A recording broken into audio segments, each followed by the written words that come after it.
महाराज आज भी शिव महापुराण की कथा वर्णन करती है।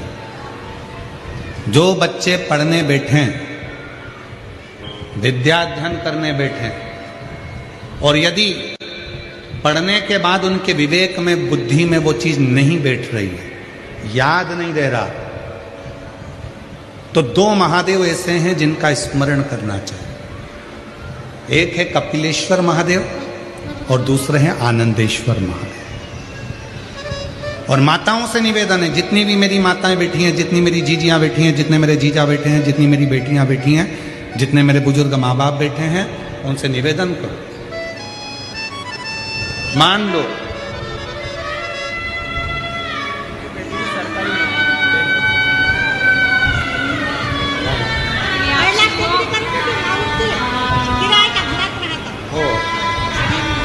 अब हो गया, खुद का बन गया, अब हो गया। एक बेटे का सरकारी नौकरी लगा है, एक बार जोरदार ताली बजाकर स्वागत करें। स्मरण रहे,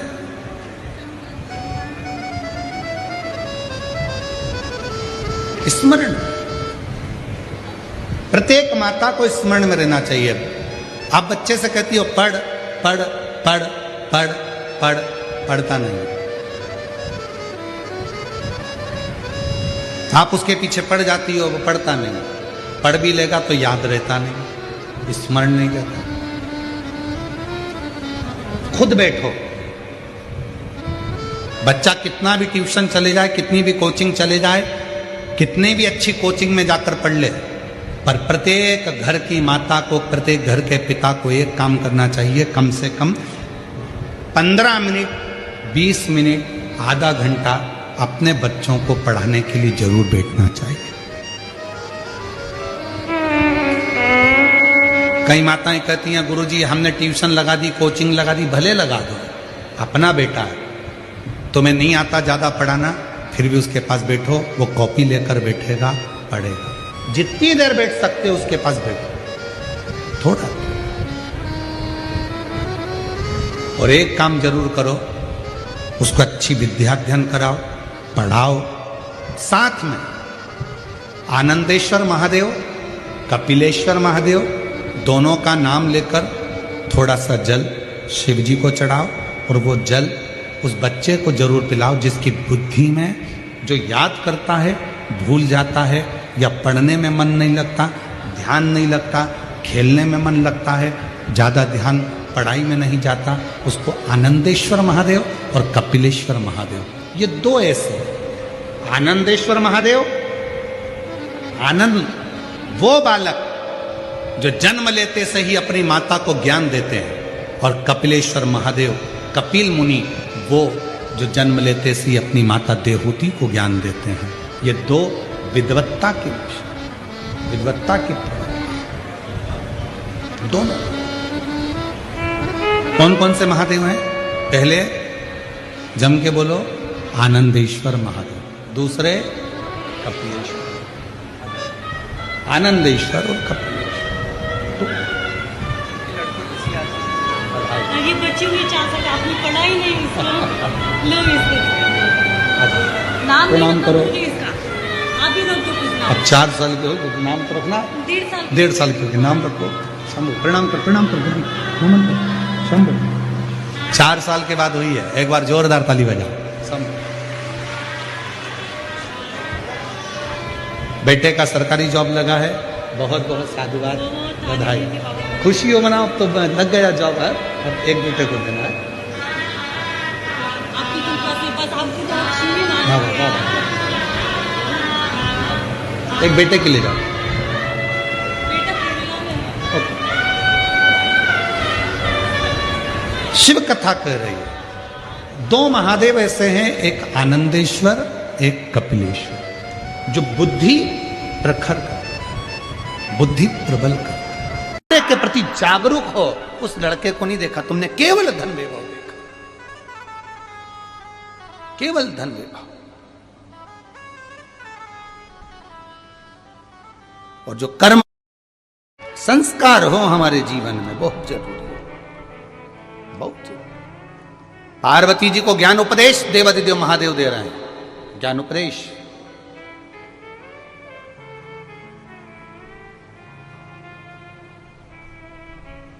और पार्वती मैया उस उपदेश को पाकर आज प्रसन्न हो गई। विवाह हुआ, मां जगतजननी नंदी पर सवार होकर शंकर भगवान के साथ में कैलाश धाम पहुंच गई। समय आया, शंकर भगवान के तेज पुंज को ले जाकर गंगा जी को दे दिया। गंगा जी की धारा से 6 पुत्रों का प्रागट्य हो गया। षडानंद कार्तिकेय का जन्म हो गया। गंगा जी को मालूम पड़ा तो गंगा जी ने जाकर क्रोध किया। क्रोध कर अग्निदेव सूर्यदेव को श्रापित किया। गंगा के जल से अपने पुत्र कार्तिकेय को लेकर आ गई षडानंद। जब षडानंद कार्तिकेय जी प्राप्त हो गए, षडानंद कार्तिकेय जब मिल गए, आ गए, तब उस समय पर कार्तिकेय के आने के बाद मां पार्वती जी ने कहा अब तुम जाओ और तारकासुर का संहार करो। पर एक बात का स्मरण तुम्हारे भीतर रहे, जिस तारकासुर को तुम मारने जा रहे हो, तारकासुर के हृदय में शिव बसा हुआ है, भगवान शंकर बसे हुए हैं। कहा षडानंद कार्तिकेय ने कि मां, तारकासुर तो असुर है, राक्षस। पार्वती जी कह रही भले वो राक्षस है, उसके हृदय में शिव बसा है। वो असुर है, उसके हृदय में शंकर बसा है। मैं तुझसे कहती हूं षडानंद कार्तिकेय, तारकासुर को मारना तो उसके हृदय में कोई बाण न लगे, उसके हृदय को घात न लगे। शरीर को छेदित करेगा चल जाएगा, पर हृदय को छेदित मत करना। मैं, मेरा शंभु विराजमान है, मेरा शंकर। सारे देवताओं की लिस्ट उठाकर देखना, सारे देवताओं में इंद्रदेव के दुश्मन मिलेंगे, असुर मिलेंगे, राक्षस मिलेंगे। आप भगवान विष्णु से युद्ध करने वाले असुर प्राप्त होंगे, ब्रह्मा जी के ऊपर आक्रमण करने वाले असुर प्राप्त होंगे। पूरे चरित्र को उठाकर देखो 33 कोटि देवताओं के, केवल शंकर भगवान से द्वेष रखने वाला एक भी असुर नहीं था। रावण भी भजन करता था तो शिव का करता था, शंखचूर्ण भी भजन करता तो शिव का करता, जरासंध भी भजन करता तो शिव का करता। जितने भी असुर हुए, जितने भी राक्षस हुए, ये शंकर भगवान के विरोधी नहीं थे, ये शंकर भगवान के द्वेषी नहीं थे, पर दूसरे के द्वेषी थे। इसलिए शिवजी प्रकट होकर इनका संहार करना चाहते थे। क्यों, किस लिए? तारकासुर ने क्या मांगा था कि षडानंद भगवान शंकर के पुत्र द्वारा मेरे प्राण छूटे? क्यों मांगा?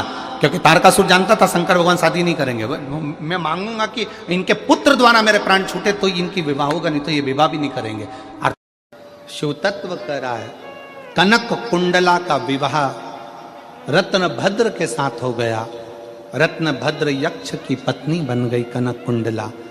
कनक कुंडला जब इंद्रलोक में गई तो इंद्रलोक में कनक कुंडला से पूछा कि इतने सारे देवता थे तो तूने रत्न भद्र को ही अपने विवाह के लिए क्यों चुना?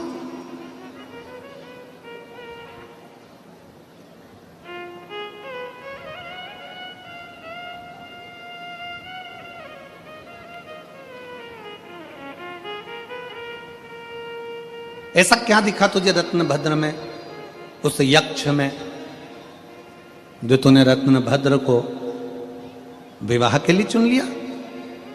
कनक कुंडला ने कहा कि मैं नृत्य कर रही थी, 5000 वर्ष निकल गए थे, पर वो दीप जल नहीं रहा। रत्न भद्र ने पार्थिव शिवलिंग का पूजन करा, उसकी जो निर्माल्य था वो उड़कर आया और शरीर को लगा, शरीर को लगा।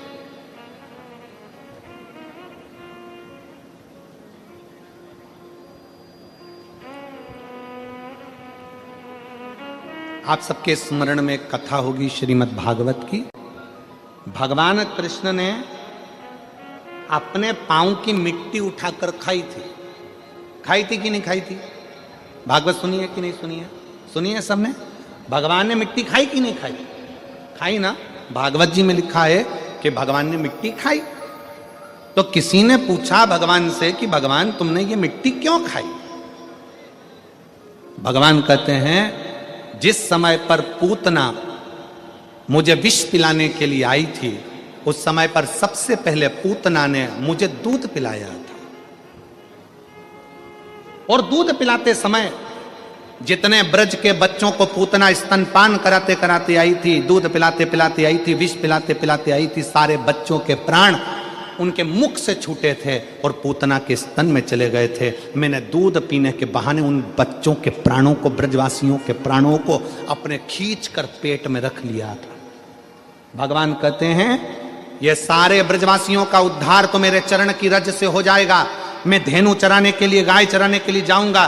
गाय चराने के लिए जब जाऊंगा तो गाय आगे आगे चलेगी, मैं पीछे पीछे चलूंगा। गाय जब वापिस आएगी तो मैं जब पीछे चल रहा हूंगा तो बाद में आते समय गाय के चलने से वो रज उड़ेगी तो वृक्षों पर गिरेगी, पक्षियों पर गिरेगी, पशुओं पर गिरेगी, ब्रजवासियों पर गिरेगी, तो उनका उद्धार मेरे चरण की रज से अपने आप हो जाएगा। पर जो अंदर बैठे हैं उनका उद्धार कैसे होगा? तो मिट्टी उठाकर खुद खा गए। अपने चरण की रज को भगवान स्वयं पाले थे, अपने ब्रजवासियों के उत्थान के लिए, उनके उद्धार के लिए।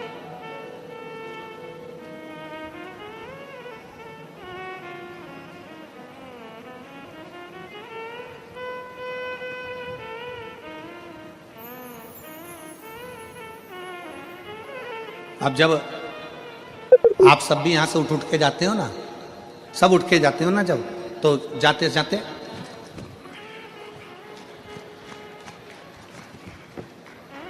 खूब झटकाया। पास में बैठी थी, जाते जाते पूरे माहौल, जितने ग्राउंड में इतनी धूल उड़ा दी, इतनी रज उड़ा दी, इतनी रज उड़ा दी। जो सोचकर भी नहीं आया था कि मेरा उद्धार हो जाएगा, उसके भी मस्तक पर भगवान शंकर की चरणारविंद की रज चढ़ गई और उसका भी कल्याण, उसका भी उद्धार। कनक कुंडला इतने अच्छे अच्छे देव हैं, इतने सारे देवता हैं, तू उनसे विवाह कर लेती, पर तूने रत्नभद्र में ऐसा क्या देख लिया, उस यक्ष में ऐसा क्या देख लिया कि तूने विवाह कर लिया? कनक कुंडला कहती है मैंने बस एक ही चीज देखी है कि जिससे मैं विवाह कर रही हूं वो भगवान शंकर की आराधना करने वाला है। उसके चढ़ाए गए थोड़े से निर्माल्य से मेरा जीवन सार्थक हो गया, तो इसलिए मैंने उससे विवाह करने का विचार कर लिया।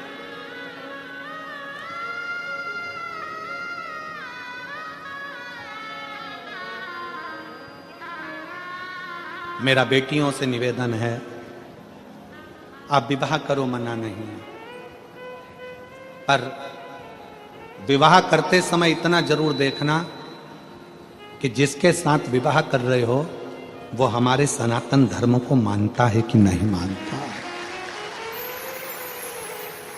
वो हमारे भगवान का अपमान तो नहीं कर रहा, वो हमारे देवताओं का अपमान तो नहीं कर रहा, वो हमें भगवान से दूर तो नहीं कर रहा।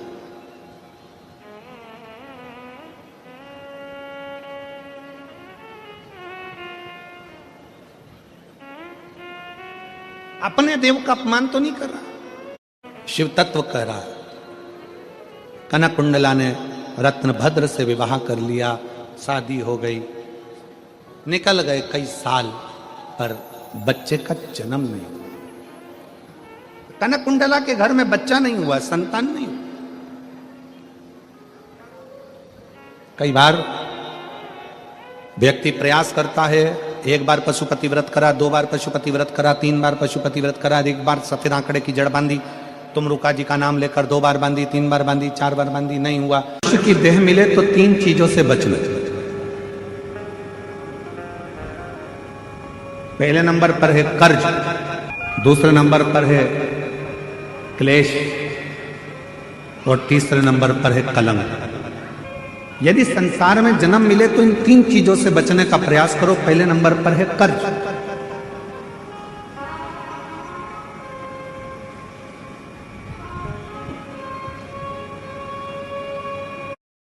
थोड़ा सा भी कर्ज हमारे जीवन में अगर हो जाता है, थोड़ा सा कर्जा आ जाता है, तो वो कर्जा बढ़ते बढ़ते बढ़ते बढ़ते एक दिन हमारी जमीन को, हमारी जायदाद को, हमारे मकान को भी बर्बाद कर देता है।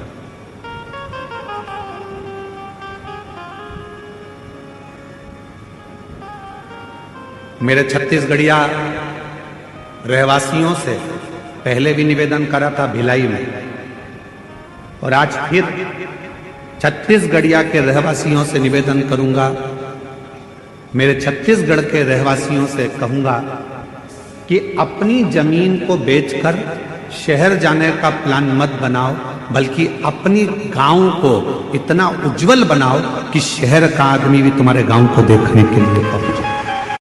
3 चीजों से बचना चाहिए। पहले नंबर पर है कर्जा, दूसरे नंबर पर है क्लेश, तीसरे नंबर पर है कलंक। ये 3 चीजें जब व्यक्ति के जीवन में अगर हो जाती है तो पूरा जीवन बर्बाद हो जाता है, पूरा। पहला बच्चों कर्ज से।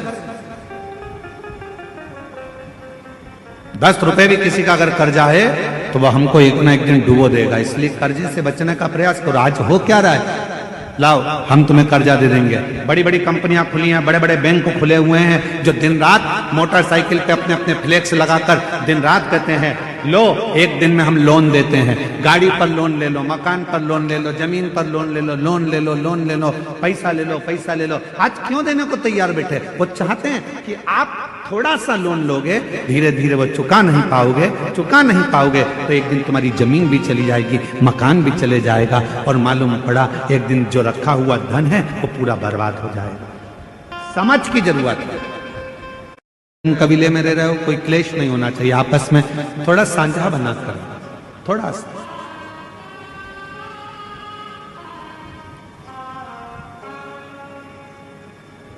आप सबको मालूम से बच जाओ, दूसरा क्लेश से बचो। हफ्ते में, महीने में एक दिन ऐसा बनाओ जिस दिन मेरे घर के पूरा परिवार एक जगह पर एकत्रित हो, भोजन करें, साथ बैठें, साथ बैठकर अपने परिवार की चर्चा। हम ये भी नहीं कहेंगे कि तुम किसी परमात्मा की आराधना करो कि साधना की आराधना, आप तो साथ बैठो, अपना मनन चिंतन करो कि हमें अपने घर को कैसे संवारना है, हमें अपने परिवार को कैसे संवारना है, हमें अपने बच्चों को उच्च शिक्षा कैसे देना है, हमें अच्छी चिकित्सा कैसे देना है।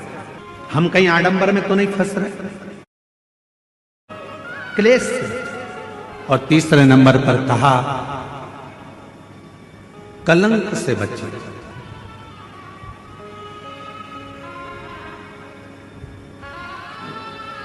हमारे सनातन हिंदू धर्म में पतंग उड़ाने के लिए एक दिन दिया गया है। यहां उड़ाते पतंग? अरे बोलो, शिव महापुराण की कथा कहती है कोई उन्नति की सीढ़ी पर चढ़ रहा है तो उसको चढ़ने दो, बढ़ने दो, उसको काटने का प्रयास मत करो, क्योंकि हम सब सनातनी हैं। सनातनी काटता नहीं है, सनातनी जोड़ता। 4 चीजें कभी मत तोड़ो जीवन में। कितनी चीजें? 4। पहला रिश्ता, दूसरा किसी का दिल, हृदय, तीसरा वचन जो दिया वो ना तोड़ा जाए, और चौथा विश्वास। मेरे शंकर की कथा कहती है ये 4 चीज में से अगर कुछ भी एक अगर आपने किसी का तोड़ा है तो संभलने में बहुत समय लग जाता है, बहुत समय। रिश्ता कितना भी बेकार हो, हाँ ठीक है, इन्होंने अपनी प्रॉपर्टी खा ली, इसने अपनी जमीन रख ली, इसने अपना प्लाट रख लिया, इसने अपना पैसा रख लिया, इसने अपना सामान रख लिया, सास का पूरा जेवर रख लिया, ये सामान लेकर चले गया, ये इसने ये कर लिया, इसने धन रख लिया। फिर भी निवेदन है, कुछ भी हो पर रिश्ता कभी समाप्त मत करो, रिश्ता कभी मत तोड़ो, क्योंकि धन वापिस कभी ना कभी प्राप्त हो जाएगा, पर जो प्रेम का रिश्ता है वो फिर वापिस नहीं मिल पाएगा। संबंध जरा सी देर में रिश्ता तोड़ लेते हैं लोग। इसने पैसा रख लिया, हमारा हक रख लिया, हमारा धन रख लिया, हम इससे बोलेंगे नहीं। किसी ने तेज आवाज में बात करी, मैं तो तुमसे बात नहीं करूंगा। किसी ने कुछ बोला, मैं तुमसे बात नहीं करूंगा। अरे क्यों रिश्ता तोड़ते हो? जरा जरा सी बात में कोई सुपाड़ियां खा के फेंक दोगे? तोड़ना नहीं है, जोड़ने की बात करना है। महाराज, एक किसी का हृदय मत तोड़ो, किसी का भी हृदय, ठीक है।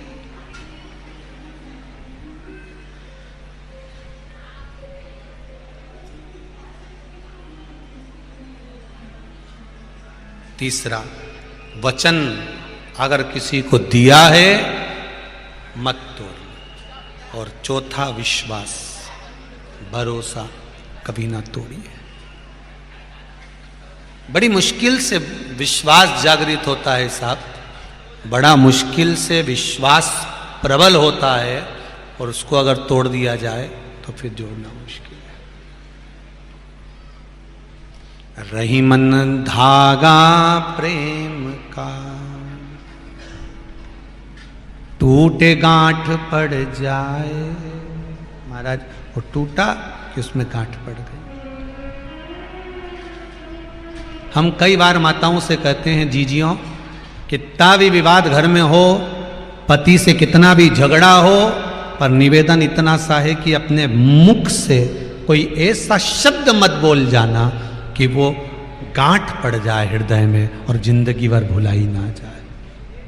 और पतियों से भी निवेदन है, पुरुषों से भी निवेदन है, कितने भी डिप्रेशन में रहना, कितने भी टेंशन में रहना, चाहे मार्केट का हो, चाहे व्यापार का हो, चाहे धन का हो, चाहे सत्ता का हो, पर अपनी वाणी ऐसी घर में मत बोल देना कि किसी का हृदय टूट जाए।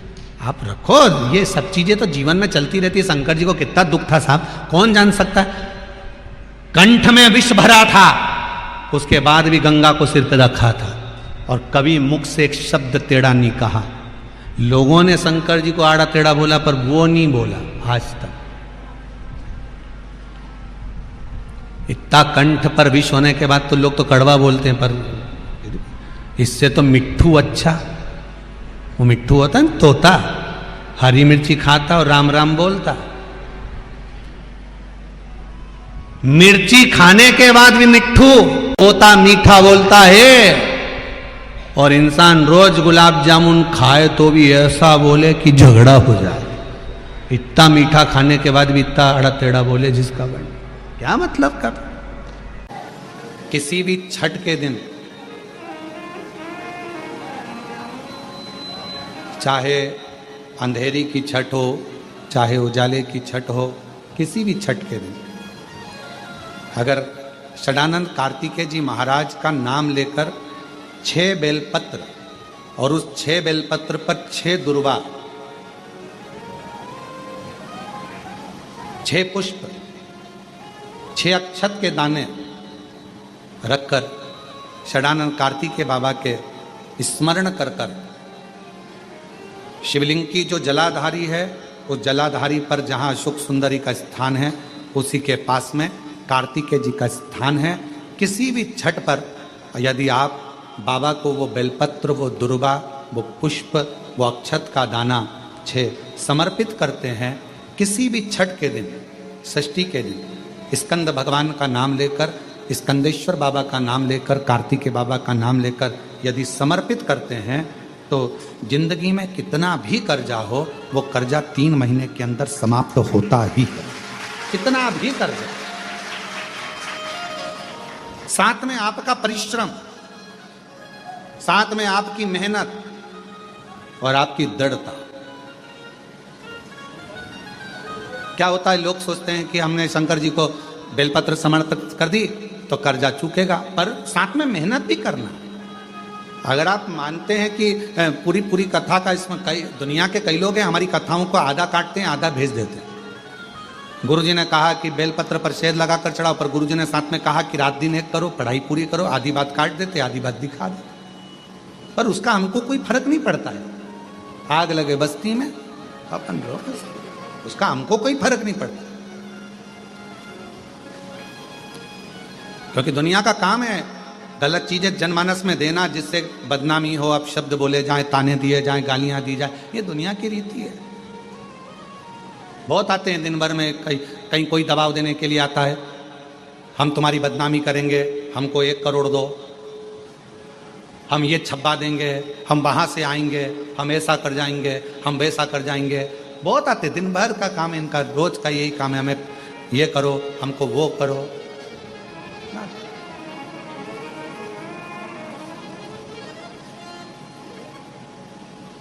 शिव तत्व है। दबाव देने वाले ढेर मिलेंगे, अपशब्द कहने वाले ढेर मिलेंगे, ताना देने वाले ढेर मिलेंगे, पर आप अपनी पूर्ण ऊर्जा के साथ में शिव महापुराण की कथा कथी है। 6 बेलपत्र, 6 पुष्प, 6 दुर्वा, 6 चावल के दाने और साथ में अपना परिश्रम पूर्ण करो। छठ के दिन स्कंद भगवान का नाम लेकर, स्कंदेश्वर का नाम लेकर भगवान शंकर के जलाधारी पर समर्पित करो। शिव जी से प्रार्थना करो और अपनी मेहनत को 4 चांद लगाओ। कर्जा चूकेगा जरूर, समाप्त जरूर।